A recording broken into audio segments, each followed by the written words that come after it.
வணக்கம். கீழாநெல்லி.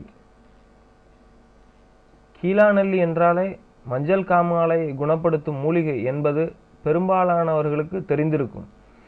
ஆனால் மஞ்சள் காமாலையுடன் நின்றுவிடவில்லை இதன் சேவை. கிட்டத்தட்ட 2000 ஆண்டுகளுக்கு மேலாக ஆயுர்வேத மருத்துவத்தில் பயன்பட்டு வரும் கீழாநெல்லியை இன்னமும் ஆய்வு செய்து கொண்டிருக்கிறார்கள் விஞ்ஞானிகள். சாதாரணமாக களைச்செடி குப்பையில் வளரும் ஒரு சின்னஞ்சிறிய செடிக்குள் இத்தனை மருத்துவ குணங்களா என கொண்டாடுகிறது உலகம்.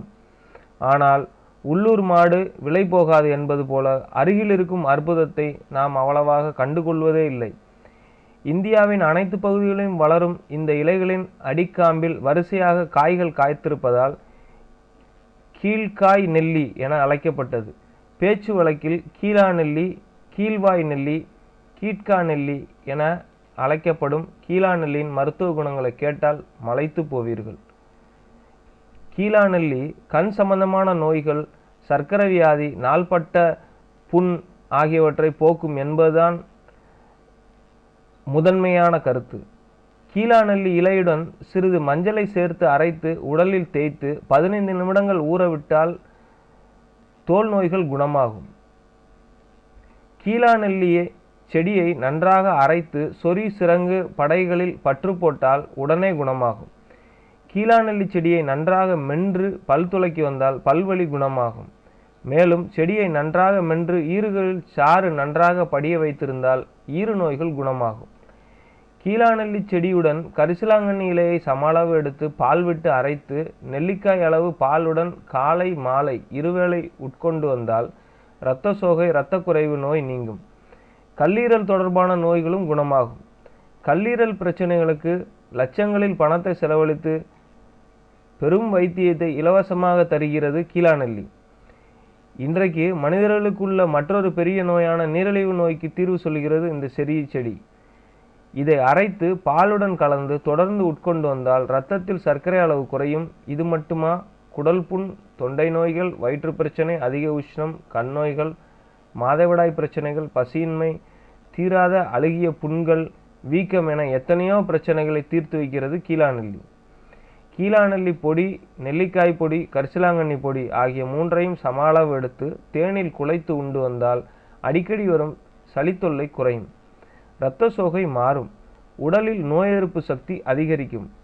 கீழாநெல்லி புற்றுநோய்க்கு எதிராக செயல்படுவதாக நவீன ஆய்வுகள் தெரிவிக்கின்றன. மஞ்சள் காமாலை நோய்க்கு கீழாநெல்லியை விட கைகண்ட மருந்து வேறு எதுவும் இல்லை. இதை ஆங்கில மருத்துவர்களும் ஒப்புக்கொள்கிறார்கள்.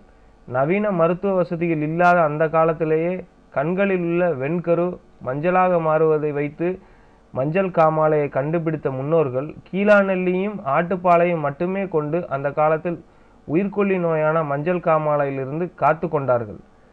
கீழாநெல்லி செடி, கரிசலாங்கண்ணி இலை, தும்பை இலை, சீரகம், பொன்னாங்கண்ணி ஆகியவற்றை சம அளவு எடுத்து காய்ச்சி பசும்பால் விட்டு அரைத்து கோழிக்குண்டு அளவு காலை மாலை இருவேளையும் பாலுடன் குடித்து வந்தால் 7 நாட்களில் மஞ்சள் காமாலை குணமாகும். 2 கீழாநெல்லி செடி, 4 ஏலக்காய் அரிசி, 1 காசு எடை மஞ்சள் தூள், 1 சின்ன வெங்காயம் ஆகியவற்றை பால் விட்டு அரைத்து காலை மாலை இருவேளையும் பாலுடன் குடிக்க கொடுத்தாலும் மஞ்சள் காமாலை குணமாகும். அதே நேரத்தில் கிராமப்புறங்களில் இன்றைக்கும் கீழாநெல்லி செடியுடன் வெள்ளாட்டு பால் விட்டு அரைத்து காலையில் வெறும் வயிற்றில் நெல்லிக்காய் அளவு ஆட்டுப்பாலுடன் உட்கொண்டு மஞ்சள் காமாலையிலிருந்து குணமாகிறார்கள். இந்த 3 முறைகள் எந்த முறை உங்களுக்கு எளிதாக இருக்கிறதோ அதை பயன்படுத்தி கொள்ளலாம். கீழாநெல்லி பொடி, சூரணம் ஆகியவை சித்த மருந்து கடைகளில், காதி கடைகளிலும் கிடைக்கின்றன. சமீபத்தில் பிரபல பாடலாசிரியர் நா. முத்துக்குமார் அவர்களையும் எடுத்து சென்றது இந்த மஞ்சள் காமாலை நோய்தான்.